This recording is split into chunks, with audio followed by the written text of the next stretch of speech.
Gente, tudo bem com vocês? Me adicionei no Facebook aí, se vocês não tiverem ainda, Fausto Nagai. Fausto Nagai, acho que só tem eu no mundo mesmo, que eu saiba. E uns perfis fake aí que já foram feitos com meu nome. É ruim, né? A gente tem uns desafetos assim que é o nosso mal, que é horrível. Mas foi merecido. Foi merecido. Vamos lá. Por que eu tô dizendo isso? Porque eu acho que vocês me encontram mais facilmente por lá e aí lá com vocês eu consigo compartilhar outras coisas como esse post aqui que eu postei lá ontem. Por que eu estou dizendo isso? Porque o último vídeo em que eu falo sobre o espaço que os jogos ocupam na nossa vida me gerou alguns depoimentos bastante comoventes. 3 pessoas entraram em contato comigo e assim, eu me sinto muito grato, sabe, por ter a confiança de vocês para escutar esses depoimentos e me sinto muito lisonjeado com os agradecimentos. Eu acho que, assim, que legal que essas mensagens, a mensagem do vídeo anterior acabou tocando de vocês de alguma forma, mas eu quero tomar muito cuidado com o mal entendido que isso pode trazer. Veja, quando eu digo que o jogo, você pode estar passando muito tempo no jogo e você pode estar perdendo tempo produtivo que você poderia estar usando para fazer outras coisas, tudo isso é verdade, mas a gente tem que fugir um pouco também dessa saga de herói, que é uma coisa que destrói muito, que é muito maléfica na nossa sociedade hoje em dia. O que é uma saga de herói? É um clichê que dá certo no cinema, assim como o ódio dá engajamento nas redes sociais e no YouTube. Não tem aquela treta daquele rapaz lá que fez um vídeo cheio de ódio, falando que vocês reclamam demais nessa porra, e assim. Felipe Neto, Bolsonaro, eles descobriram que ódio dá engajamento, que você, como retrata o seriado The Boys lá, você não precisa de dezenas, de milhões de pessoas apaixonadas por você. Você precisa de umas 150 mil putaças, e com 150 mil putaças você gera engajamento suficiente para te dar uma força enorme, colossal, que só aumenta. Então, assim, existem vários caminhos para você ser um gerador legal, né? Por exemplo, de um jogo como Black Desert. Ou você estuda muito o jogo, caso do Malaca, do Xuxa, ou você trabalha muito na organização e de informações e na cooperação de pessoas, como é o caso do Zeus. Além de estudar muito o jogo, além de viver muito o jogo, ele consegue iniciativas colaborativas de muita gente. Ou seja, ou você gera conteúdo de qualidade, ou você gera engajamento através de ódio. Então, ficar falando mal dos outros sempre dá. Felipe Neto sabe disso, o presidente sabe disso. Ficar jogando culpa no outro, ficar falando putaço como se você tivesse todas as certezas da vida. Esse método Nando Moura de gerar engajamento, ele funciona.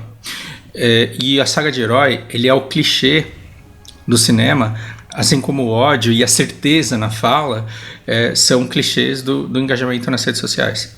Qual que é a saga de herói? É um cara que é um bosta, eu tô cansado de repetir isso, eu vou repetir de novo, faço questão. É um cara que é um bosta feliz no condado, ou é um moleque que sofre bullying dentro de casa, ou um cara que sofre bullying na escola, são uns bosta, que de repente eles recebem uma grande missão que vem com um grande poder. Né? Uma picada da aranha, um anel que cai no teu bolso, uma carta de Hogwarts. E aí você descobre que você tem alguma coisa né, diferente, especial, que te torna qualificado a ingressar nessa missão. Você sofre, se fode, perde um monte de coisa, perde gente importante pra você, e você se fode tanto que em algum momento você pensa em desistir. O Frodo fala: Take the ring, Gandalf. Take the ring, Aragorn. I'll give the ring to you. Toma aqui, ó, esse pô. Eu te dou o anel. Frodo falando pro Aragorn, te dou o anel, em português ficou engraçado. Eu não sei, como eu não li todos os livros de Harry Potter, eu não sei se ele tenta pular fora do barco, mas muito provavelmente sim. Em algum momento ele deve ter falado: eu não quero mais ser esse bruxo aí, não quero corresponder às expectativas do cara que tem uma marca na testa. O Spider-Man, em algum momento também, ele falou: não quero. Que essa missão eu vou quitar desse negócio de vida de herói. Mas aí você tem um chamado. O chamado é muito importante. É quando você descobre que você realmente tem um propósito naquilo, e aí você volta e se engaja. E aí você tem certeza. Você tem um objetivo no fim do túnel e você luta todo o caminho sem desistir desse objetivo.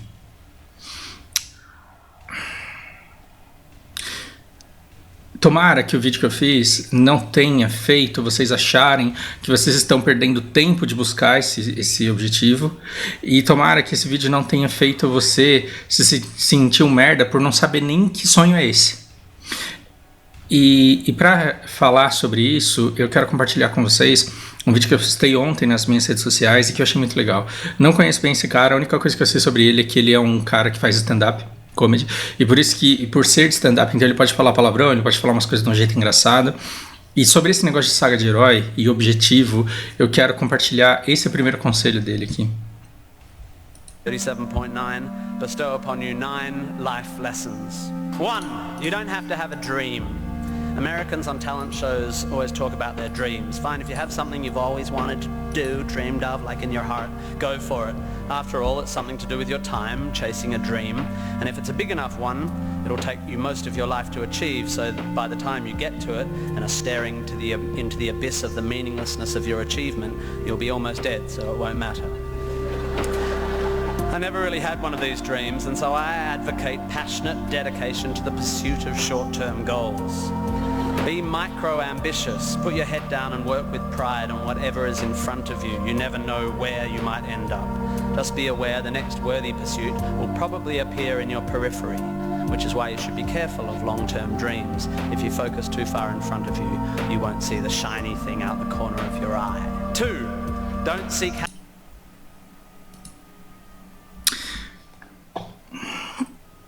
Sensacional, né? Parece que qualquer coisa que eu fale agora vai estragar o que ele falou de tão bem que ele falou. E eu acho que tem muita verdade naquilo que ele disse. Às vezes a gente se culpa muito por não saber o que a gente quer, como se a gente fosse obrigado a saber o que a gente quer. E às vezes a gente descobre que a gente não quer e a gente se sente um merda por não ter percebido antes que a gente não queria. Tô falando aqui de faculdade, de carreira, de trabalho, de relacionamento também.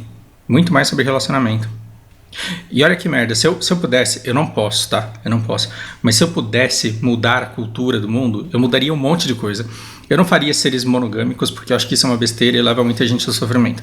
Embora a gente possa ser, a nossa natureza ela não é puramente monogâmica. Eu acho que muitas pessoas elas sofreriam muito menos e elas viveriam de forma muito mais plenas se elas não se sentissem a pessoa mais miserável do mundo a serem traídas e se elas não suprimissem amores verdadeiros simplesmente pelo fato delas já estarem com uma pessoa que elas amam muito e que elas querem muito bem. Você pode me tacar quantas pedras você quiser, porque eu penso dessa forma, porque eu já estou acostumadíssimo a ser apedrejado em relação a isso.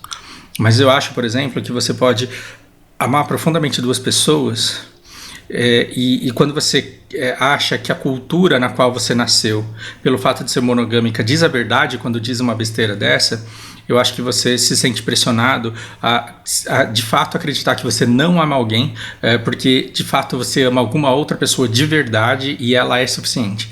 E aí o que acontece? Você se sente um merda, você se sente uma pessoa, uma vagabunda infiel, merecedora do Geol e do fogo do inferno, porque você ama duas pessoas, quando na verdade o amor deveria ser um sentimento extremamente valorizado, tão raro que ele é, o amor verdadeiro, genuíno.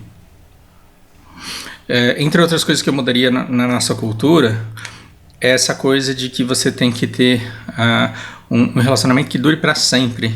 Embora eu esteja trabalhando arduamente todos os dias para fazer o meu relacionamento durar para sempre, fazer uma promessa de que você vai ficar para sempre com uma pessoa é uma coisa muito perigosa, porque a gente vai se transformando em pessoas diferentes.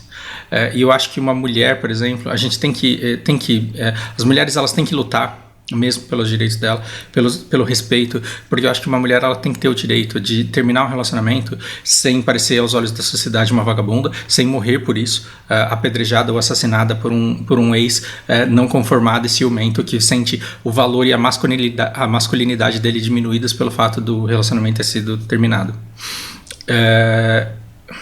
Quando você acha que você está num relacionamento e que o amor de verdade, se ele for de verdade, ele dura para sempre, você pode se sentir incompetente, quando na verdade você simplesmente é. Mas aí você fica se sentindo incompetente porque você não é capaz de fazer o amor durar para sempre. Porque você não é capaz de fazer o amor pelo seu trabalho durar para sempre. Porque você não é capaz de fazer a sua paixão por um determinado assunto durar para sempre. E aí parece que é você que é um fracassado na vida, quando na verdade a sua natureza está mudando ali e você não está percebendo.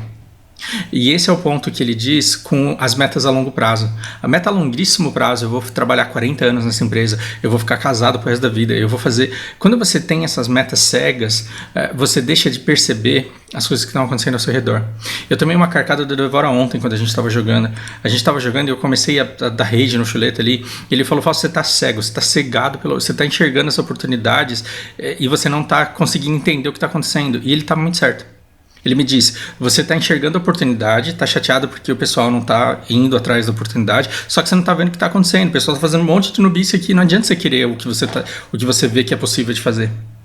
E ele estava absolutamente certo. E isso se aplica exatamente aqui. Ao achar que você tem que saber o que você quer, porque a sociedade demanda que você tenha certeza sobre o seu sonho, a sua tia chata, ela quer que você saiba o que você quer da vida, ela quer que você tenha um objetivo, você se sente obrigado a saber o que você quer. E ao decidir que você quer aquilo que você quer, você é obrigado a se cegar a todas as outras coisas que estão pipocando à sua volta. A gente vive numa sociedade extremamente injusta, onde alguns trabalhos eles são mais dignificantes. Mentira, mas aos olhos da cultura, sim, são mais nobres do que outros. Então, se você for um médico, se você for um dentista, você vai ser uma pessoa muito mais admirada do que se você for um padeiro, um pizzaiolo, por exemplo. Um pedreiro. Embora, para abrir a massa de uma pizza, você tenha que ter uma habilidade tal qual a de um cirurgião. Tem que estudar menos? Sim. É menos coisa para aprender? É. Mas a arte está ali na mão do pizzaiolo, e para o cara fazer uma boa pizza, ele precisa ser realmente bom naquilo que ele faz. Assim como um pedreiro. Pedreiro ruim tem em todo lugar. Lento, então, lerdo, nem se fala. Um pedreiro bom, ele tem que ter nascido para aquilo, além de aplicar muito esforço naquilo. E como a gente precisa corresponder à saga do herói, como a gente tem que ser o Harry Potter, como a gente tem que ser o Frodo, como a gente tem que ser o Peter Parker, não cabe sonho pequeno. Então o seu sonho não pode ser, cara, eu vou ser pedreiro, eu quero ser pizzaiolo, não vejo a hora de ser padeiro. Você não pode querer um negócio desse. Você tem que querer alguma coisa maior, e você tem que querer uma carreira mais sacrificante. E você não pode dizer que você não gosta daquilo, porque senão parece que você está sendo incompetente em ser alguém. Quando, na verdade, é impossível fracassar em ser você. É impossível fracassar em ser você. Tem um TED Talk que eu acho maravilhoso, que o cara fala que ele passou a vida inteira dele tentando ser o pai dele, e quando ele fracassou pela última vez em tentar ser o pai dele, aí ele percebeu o quanto ele era bem sucedido em ser ele mesmo, e ele descobriu quem ele era, só de olhar pra trás e ver por que ele fracassou em todas as vezes, porque ele tinha uma natureza diferente, e ele descobriu a natureza dele, e aí ele foi ser feliz. Maravilhoso esse TED Talk. Vou ver até se eu acho para deixar linkado aqui. Então, quando você acha que você tem que chegar em algum lugar para finalmente ser alguém, você joga no lixo o fato de que você, na verdade, já é alguém. Já é alguém. Aí você tem o fato de que a gente está num país bosta, com uma economia bosta, e que não tem espaço para que todo mundo viva com dignidade. Como você vive num lugar onde não há espaço para todo mundo viver com dignidade, você aumenta mais ainda, você ratifica mais ainda a validade da saga do herói, porque se você fracassar na sua carreira, você não vai conseguir nem pagar os seus boletos. Então você tem que ser vencedor nessa corrida, e é por isso que tanta gente sofre de ansiedade, é por isso que tanta gente sofre de depressão, é por isso que tanta gente é desesperançosa. Por quê? Porque não quer estar nessa corrida. Então a magia do Senhor dos Anéis está no fato de que, embora você tenha guerreiros como Aragorn, embora você tenha anões como Gimli, embora você tenha arqueiros como o Legolas, se o Frodo ele quisesse ser um guerreiro tal como o Boromir, se ele quisesse ter uma mira de arco melhor que a do Legolas, se ele quisesse ser com um machado melhor que o Gimli, ele estava lascado e ele seria fracassado. Mas em momento nenhum ele se propôs aquilo, e eu acho que a magia do Senhor dos Anéis está em mostrar que ser o mais forte de uma classe não basta. Você precisa de toda uma sociedade trabalhando, e você precisa da participação dos pequenos para alcançar aquele objetivo final.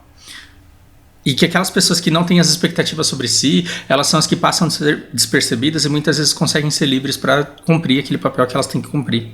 Ou seja, os maiores feitos da humanidade foram feitos por pessoas que eram marginalizadas mesmo, que não tinham atenção sobre elas, que não eram famosas. Foram as pessoas esquecidas em estúdios, em laboratórios durante muito tempo, que fizeram as pesquisas e as descobertas que vieram nos trazer grande diferença. Então, quando você olha para os feitos atléticos do Einstein, por exemplo, Entende? E você precisa da participação de todo mundo para agregar nessa somatória de conhecimento que é o que a humanidade detém hoje. E, no entanto, você não precisa que todos eles sejam extraordinários, você não precisa ser o protagonista da história da humanidade, você não precisa ter um sonho. Eu quero compartilhar com vocês aqui uma conversa que eu tive uma vez no Japão. Eu estava traduzindo, estava sendo intérprete de uma conversa de uma brasileira com uma japonesa. Japonesa, por que você está aqui no Japão? Brasileira, porque eu tenho um sonho. Eu quero voltar para o país e eu quero comprar uma casa para minha família. E eu quero viver junto da minha família. E eu quero que a gente viva com tranquilidade, em paz. Com tranquilidade financeira. Eu quero todo mundo junto ali. E a mulher falou, nossa, que sonho incrível. Sim, e eu não vejo a hora de voltar. Eu estou trabalhando aqui para realizar esse meu sonho. Legal. E aí a brasileira falou assim, e pergunta para ela qual que é o sonho dela. E eu perguntei, qual que era o seu sonho? E a japonesa virou para mim e falou, Tokuninai, né? Tokuninai, né? Eu traduzi, eu falei, ela falou que não tem grande coisa, não. Não tem nada em especial que ela queira. E aí virou um show de horror, né? Porque a brasileira, ela ficou indignada e ela falou, como que ela não tem sonho? Tem. Ué, não tem sonho. Não, mas ela tem que querer alguma coisa, senão pra que ela vive? Pra que ela tá aqui? Ela tem que querer alguma coisa. E eu sou uma pessoa muito desagradável, porque eu gosto muito de falar a verdade, mesmo que ela doa, para que a pessoa possa refletir. Então, se alguma vez você acha que eu fui ácido com você, muito provavelmente eu fui mesmo, porque eu falo coisas que você pode levar e refletir ou não, se você quiser, é claro. Mas que caso você reflita, talvez você perceba que tem alguma coisa ali. Então, se dói é porque tá bom, é porque tá levando você a algum lugar. E eu falei assim, mas vamos lá, qual que é o seu sonho? Não é você voltar pro seu país e morar no seu país junto com a sua família? Então ela já tá no país dela e ela tá com a família dela toda junto na casa dela. Você não quer uma vida tranquila? A vida dela é tranquila. A mulher deu uma travada, mas ela ficou puta de novo. Ela falou, não, mas não para aí. Você tem que querer mais. Eu não quero parar aí. Eu vou voltar pra minha casa, mas aí eu vou ter mais sonhos. Falei, por exemplo, poder trocar de carro. O carro dela é novo. Não, mas... você não pode se contentar com pouco. Você não pode ser uma pessoa conformada. Você tem que querer mais. Mais o que, por exemplo? Não, o dia que tiver uma casa, eu vou querer outra para alugar. Eu vou querer uma casa maior para minha família. Falei, então, existem pessoas como você e existem pessoas como ela. Existem pessoas que querem crescer para sempre e existem pessoas que querem tranquilidade. Fui ver o que estava acontecendo com as meninas, voltei, esqueci o que eu estava falando. Mas esse vapo me lembra uma outra conversa que eu estava tendo com o Leandro. Leandro é um aluno meu que se tornou um grande amigo. E uma vez a gente estava conversando, ele estava falando, cara, eu podia ter começado inglês muito mais cedo na minha vida. Eu poderia ter terminado da faculdade, ter feito intercâmbio, ter pego umas oportunidades de estudar mais. E se eu tivesse estudado isso antes, a minha vida seria muito mais fácil. E aí ele mesmo se interrompeu e falou assim, bom, mas pensando bem, se eu tivesse feito intercâmbio, eu não teria pego aquele curso para trainees, que foi o que me transformou no auditor e que me permitiu ter a carreira que eu tive e construir o que eu construí. Na verdade, se eu tivesse feito intercâmbio, eu não teria nem conhecido a Dani. A Dani é a esposa dele, eles são muito felizes juntos. E ele ainda falou, e não teria conhecido você também, né? A gente não estaria aqui conversando. Isso que ele disse, cara, me deu uma sensação de um bem-estar tão grande no sentido de, cara, são pequenos detalhes que fazem as coisas acontecer e são pequenos detalhes que unem pessoas. E eu falei, caramba, se eu não tivesse dado aula pro Renato, se o Renato tivesse uma namorada que não fosse a namorada dele na época, se a namorada dele trabalhasse numa outra empresa que não fosse a dele, se ela tivesse num outro departamento, ou se ela não tivesse feito aquela recomendação naquele momento, se ele não tivesse precisado de inglês naquele momento em que a pessoa mais próxima dele era ela, talvez a gente jamais tivesse conhecido. E às vezes a gente olha somente para aquilo que não foi, a gente só olha para os itens que não passaram, a gente só olha para os nossos fracassos, mas não percebe o quanto a vida é boa o tempo todo com a gente.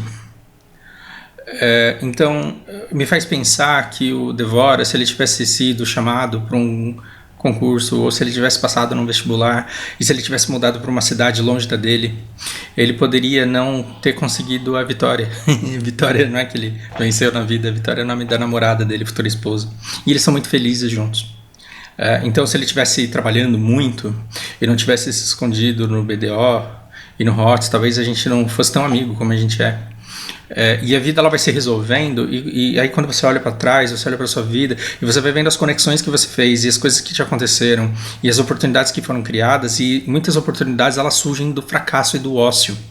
Às vezes você leva um pé na bunda, você perde o emprego, você fica desolado, parado num bar na esquina, e naquele bar na esquina de repente está passando uma pessoa que vai se tornar uma amizade, que vai te trazer outras e que vai te conectar com outras pessoas, que vai fazer você ter ideias, que vai direcionar a sua vida, e no fim você sempre acha o seu caminho se você tiver com esse direcionamento.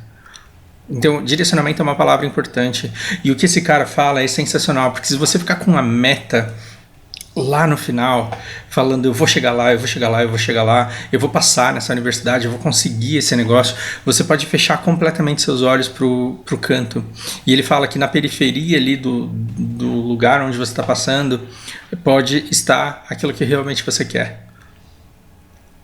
Tem um TED Talk muito legal que um cara fala assim, eu a vida inteira fracassei em ser meu pai, e na última vez que eu fracassei em tentar ser meu pai, eu percebi que em todas as outras vezes eu fui extremamente bem sucedido em ser eu mesmo, e tentando ser o meu pai eu descobri quem eu sou, eu descobri a minha própria natureza. E se ele continuasse com a meta de conseguir ser o pai dele, ele seria para sempre fracassado. E a reavaliação de metas, esses micro-objetivos, essas micro-metas que o cara diz, ele referencia, são realmente as vitórias que vão compondo a nossa vida e que vão dando aquilo que a gente vai chamar lá na frente, olhando para trás, de felicidade. É isso que o Steve Jobs chama de connecting the dots, ligando os pontos. Quando você olha para trás, você vê que cada derrota e cada conquista, ela foi desenhando a sua vida de forma que você chegou onde você está. E você pode não estar satisfeito no lugar onde você está agora, mas você pode ter direcionamento para fazer com que lá no fim você olhe para trás e enxergue esses pontos e que você estava sempre indo na direção de algo que você queria. Perceba que não ser chamado para um concurso, perceba que um pé na bunda, um término de relacionamento, uma demissão, ela pode te colocar num estado de disponibilidade para o mercado, para os afetos.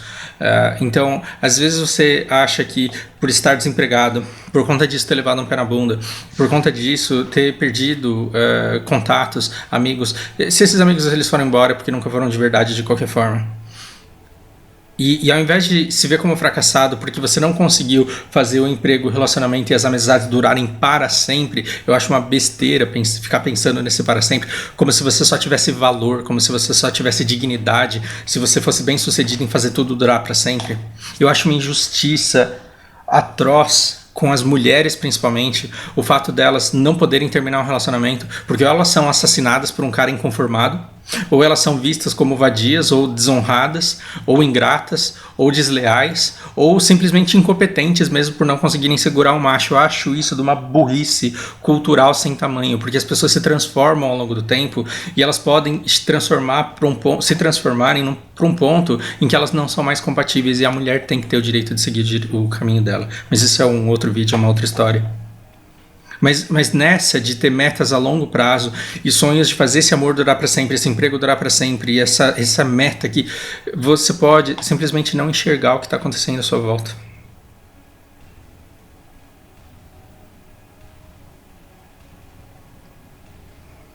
Então, tomara que eu não tenha deixado no vídeo anterior a impressão de que você tem que saber para onde você está indo, que você tem que saber o que você quer, que você tem que ter uma meta factível, tangível, e que para que a sua existência seja justificável.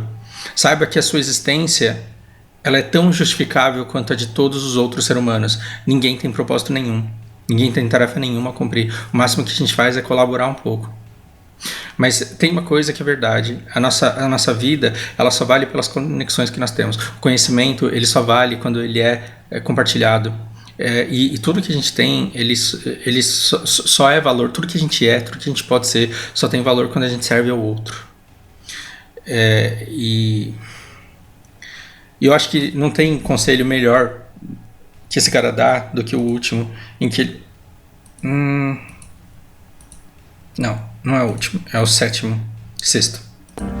Spray it. Don't take for granted. Compartilhar conhecimento, ter empatia por quem está aprendendo, ter empatia por quem está descobrindo e se disponibilizar para servir de conector entre a pessoa e o conhecimento que ela quer. Isso é uma coisa extraordinária, é espetacular. Eu perdi muito do que eu iria falar, porque esse vídeo ele foi interrompido várias vezes por coisas que aconteceram aí. Mas eu vejo que esses papos a respeito da existência, eles são muito bem recebidos por vocês, principalmente por a gente não ter abundância desse tipo de conversa, por a gente não ter abundância desse tipo de compartilhamento de experiências. Então eu vou ver se eu faço mais vídeos parecidos. Inclusive eu quero fazer um vídeo de presente para Tati aqui, com uma lista de livros, e eu vou falar porque eles são importantes para mim. Por hora é isso, reflitam a respeito. Grande abraço.